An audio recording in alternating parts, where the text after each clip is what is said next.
What is going on, everybody? WeedleTwineedle here, and we are backing in with an Ultra Sun and Ultra Moon Wi-Fi match, and this one's going to be an RU battle against Shaniqua. Interesting. Apparently, I'm battling my evil twin sister, a person I battle off my Discord server, and as you can see by my team, I'm packing the Linoon God of War specialty. I'm also using Jolteon, as so is my opponent. My opponent's team is pretty threatening, not gonna lie.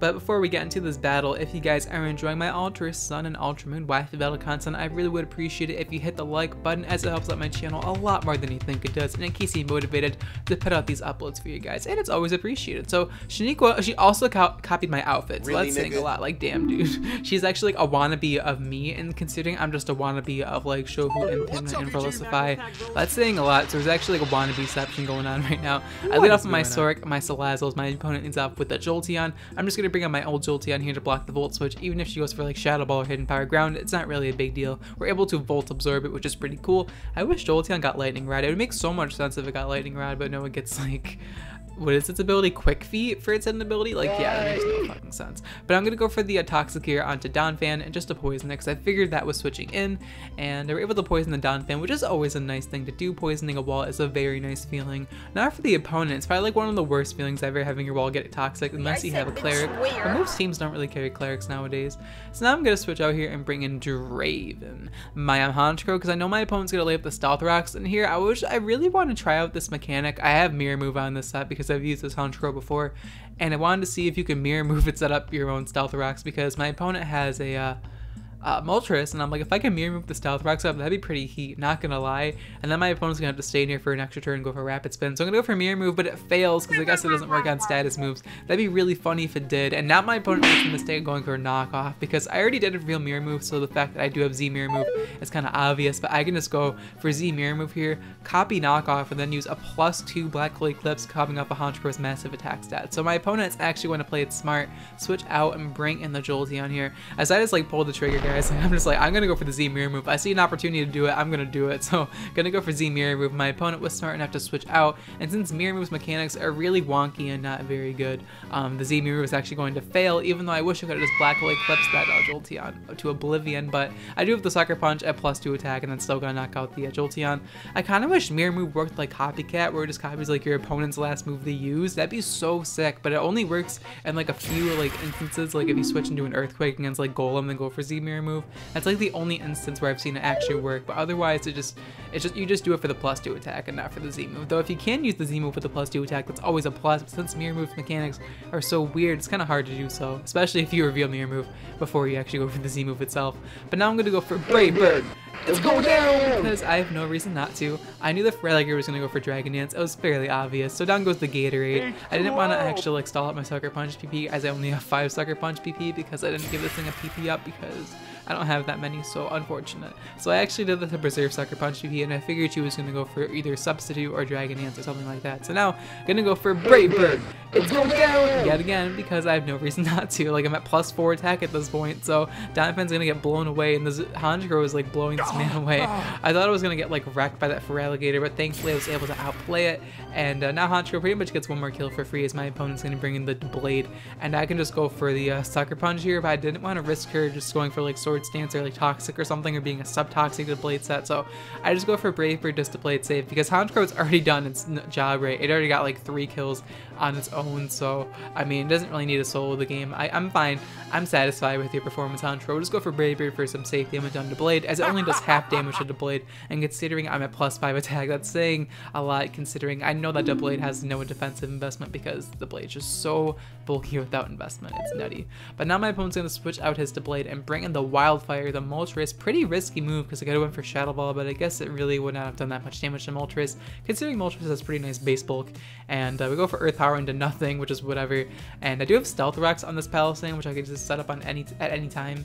And I don't want to stay in here, but I decided to stay in here anyway. Dodge a Fire Blast easily, as I just go for Shadow Ball just to gauge damage on the Moltres. That Fire Blast miss kind of sucked for my opponent, but what can you do? And the Shadow Ball doesn't really do that much damage, so it looks like it's like a defensive Moltres, or maybe like a max HP, or like a mix invested Moltres, not too sure. Now I'm going to switch out my Palisand here and bring in my Sork, expecting my opponent to go for Fire Blast again, but my opponent decides to switch it up this turn, go for the Air Slash, which is kind of unfortunate, as I know I can probably live it because I'm Salazzle, as we are able to live it with very low health, which is pretty nice for us. And now I can go for the Toxic, because this is a sub-Toxic Disable Salazzle. It's one of my friend's favorite movesets to use. Robotnik is sexy, he's a pretty cool dude. And I decided to use the Salazzle, though I didn't really get to use it all that well in this game because I kind of switched it into an Air Slash, unfortunate. But I go for the Toxic here as my opponent brings into play this Death Water, I'm assuming, and we're able to Toxic it, which is pretty cool. Maybe she was expecting the Poison Z move, which was something I could have done, but then again I already used Z Mirror move Honchkrow, so probably not. She probably just anticipated Sludge Bomb, but I have the Toxic because I'm weird. And yeah, so the Blade's in here. She's just going to go for the Shadow Sneak I'm expecting, so I'm going to switch out to preserve my Salazzle for Death Water, bring in my Gara, as I know I can easily snack the Shadow Sneak because I am like max defense, max hit points. My opponent's going to go for Shadow Sneak, and I'm going to be able to like snack this up because I am Gara. I am max defense Palisand, and Palisand actually has pretty nice bulk. Not gonna lie, especially if he activates Water Compaction. Using Weakness Policy with it, but it's really, really risky to do that because it doesn't really have the greatest speed. I don't know if does Palisand get Trick Room? I don't think it does, though it probably should since it's a ghost type, but I mean, if it doesn't, that makes a lot of sense. I'm just going to take the opportunity to go for Stealth Rocks here because I have no reason not to at this point. Like, if she switches into Moltres, so be it. I'm able to pressure it because her Rapid Spinner is dead, and now the Moltres is going to take 50% health whenever she switches it in, so that's nice for me. And this Blade is going to get Toxic stalled by a Palisand thanks to my Salazzle's Toxic earlier, which is pretty cool. And now my opponent's going to fish for Iron Head Flincher just to weaken me down, and it's going to work out for her because I do get flinched here as she dies from poison, so now my Palisand is stuck. I have pretty low health, so it kind of blows. It kind of makes up for the Fire Blast miss in my opinion because I do have the Shore Up, which I did go for there to get my health back, so I guess it makes up for the Fire Blast miss. But what can you do? Fire Blast misses so much more than I feel like it should because it has 85% accuracy. You'd think it would hit like 85% of the time, but it feels like every other Fire Blast just lands to the side, and it's super annoying. Same with Focus Blast. So Focus Blast is like a meme around it. Like if you click Focus Blast, you're already risking the game. But Fire Blast seems a lot more consistent when it just really doesn't feel like that. Now I stack up my Salazzle just expecting Sleep Powder or any grass move. And now I'm going to bring in my Gardevoir here as I am Choice Scarf Gardevoir. I'm actually Scarf and Mental Gardevoir with Belly Drum Linoon. Normally I like to run Simple Beam Linoon with Trace Gardevoir, but I like to switch it up to fake out my opponents because it's a nice strategy, not gonna lie. Gonna go for the Psychic here, and we should be able to easily knock out Roserade because we are like Gardevoir. And Gardevoir is pretty strong, so down goes the Roserade to my Gardevoir. And now my opponent's last is the Wildfire. She's going to take all that Stealth Rock damage. And I was debating on switching out my Gardevoir here to actually just switch it back. I can go for Memento, then Belladrum with Linoon, but that is way too many turns I don't need to do. So I decided to go for Psychic again. If it doesn't kill the Moltres, then we'll just go from there. But we're able to knock out Moltres with the Stab Psychic, and we're able to defeat my evil twin Shaniqua with a pretty, landslide victory because I still had Linoon in the back. So my victory is pretty much guaranteed. But yeah, I hope you guys enjoyed this Wi-Fi battle against my evil twin sister Shaniqua. If you guys enjoyed this Wi-Fi battle and really want to support my channel, I would appreciate it if you hit the like button, as it's always appreciated. Anyways, the question of the day is going to be, which legendary Pokemon is your personal favorite and why? We're not going to include competitive viability-ness in this question because it's just like a personal favorite. I mean, you can like include its competitive viability if you want, but like this question for me personally isn't going to include that. But yeah, my favorite legendary Pokemon in general has got to be Articuno.